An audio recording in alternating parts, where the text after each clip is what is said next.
Welcome to the UDL Showcase. I'm Dr. Seanna Takacs from KPU and BCIT, and this is Piper from ACE-BC.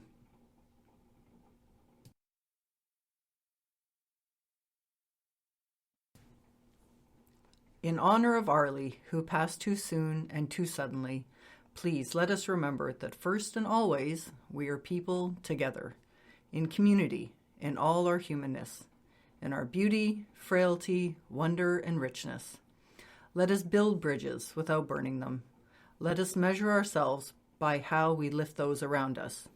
Small acts of kindness, small acts of faith. Community is a verb.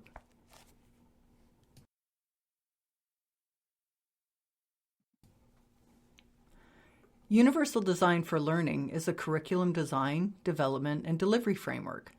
UDL seeks to include the maximum number of learners in instruction by offering multiple paths to learning outcomes, which in turn supports the development of expert learners. The UDL framework focuses on 3 networks of learning. UDL supports multiple means of engagement, which is the why of learning. It supports representation, or the what of learning. And finally, action and expression, the how of learning.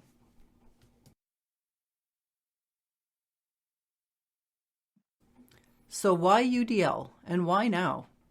UDL emerged in the early 1980s as a way to include students with disabilities in mainstream education. Compiling research on disability, learning, and assistive technology indicated that broader scale work on designing flexible, access-driven curriculum could support all learners. Variation in learning can be predicted using the UDL networks. And the flexibility of UDL and its emphasis on meaningfulness allows it to encompass the diversity of post-secondary environments and address barriers to learning.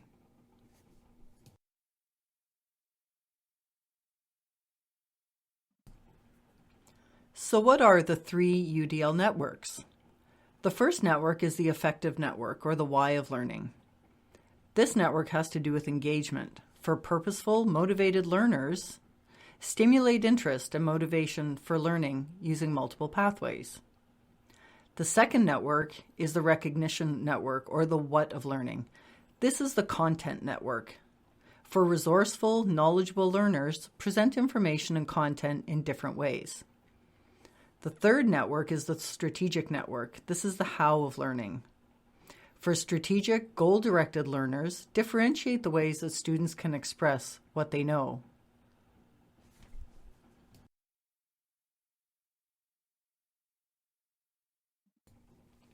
This is the UDL framework.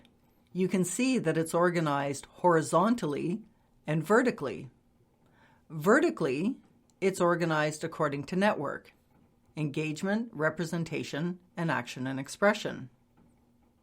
Horizontally, it's organized according to access, build, internalize, with the goal of creating expert learners.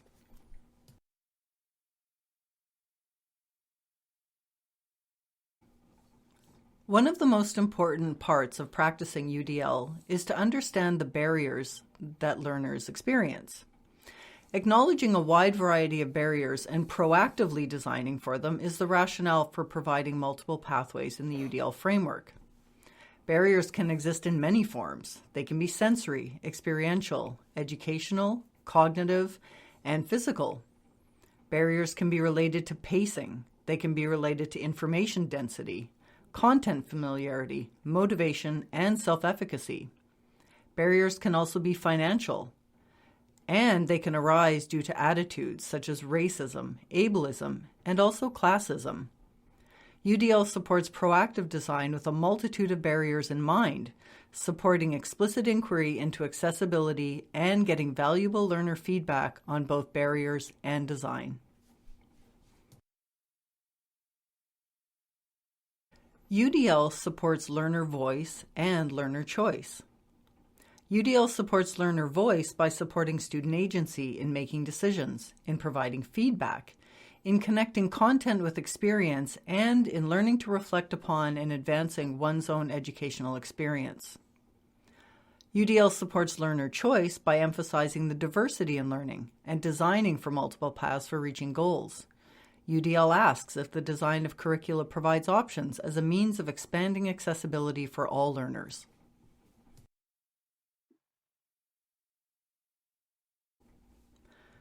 There are a number of best practices to consider in implementing UDL.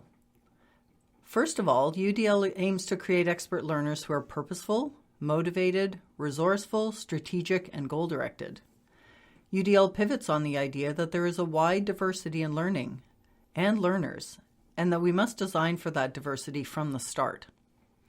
UDL advocates pedagogy that is proactively designed around barriers to learning and providing multiple options and opportunity for student voice. UDL advocates pedagogical expectations that are clear, concrete, and actionable, which supports goal setting, community building, and perseverance. Through UDL, we design meaningful, relevant learning activities and assessments. It's important to canvass students frequently for feedback and to move flexible, accessible design forward.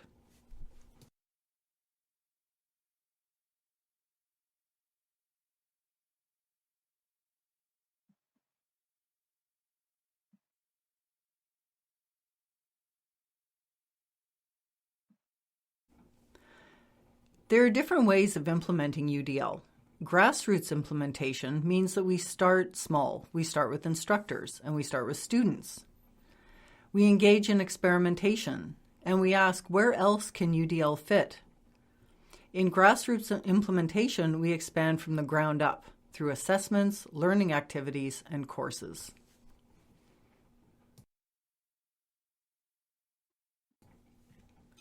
When we implement UDL from above, it means that we integrate UDL with existing initiatives, departments, organizational structures, and funding structures.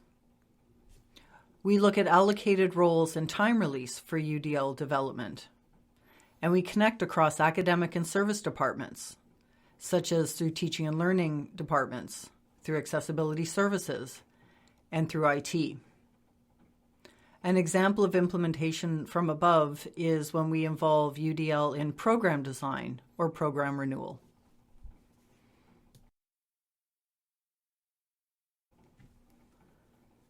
A UDL implementation plan is crucial for bridging the complexity of the UDL framework with institutional priorities. An implementation plan helps us develop implementation categories based on a needs analysis. It helps us create theory to practice channels.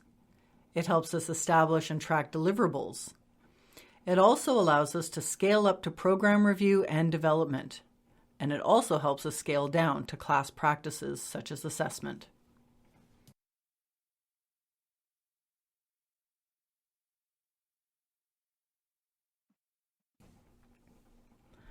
The Accessible BC Act was passed in June of 2021.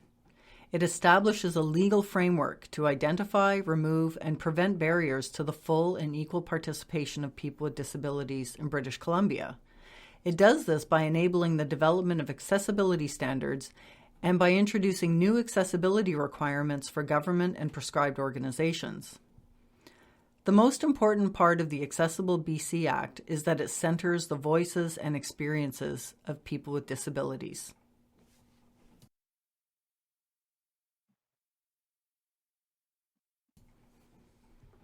So what are the accessibility principles in the Accessible BC Act? In developing a proposed accessibility standard, the Provincial Accessibility Committee must consider the following principles: inclusion, adaptability, diversity, collaboration, self-determination, and this part may sound familiar, universal design.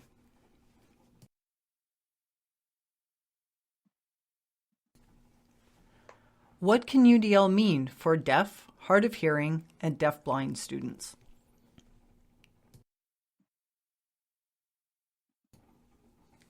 There are a number of priorities for deaf, hard of hearing, and deaf-blind students.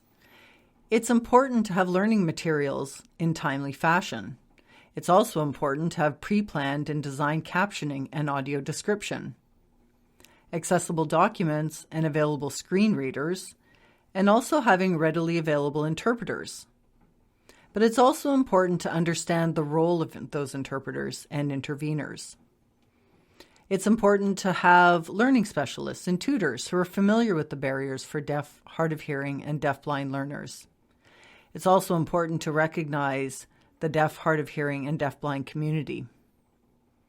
Finally, it's crucial that we're able to support a sense of community in educational settings, where students don't feel the pressure or need to disclose or explain their disability.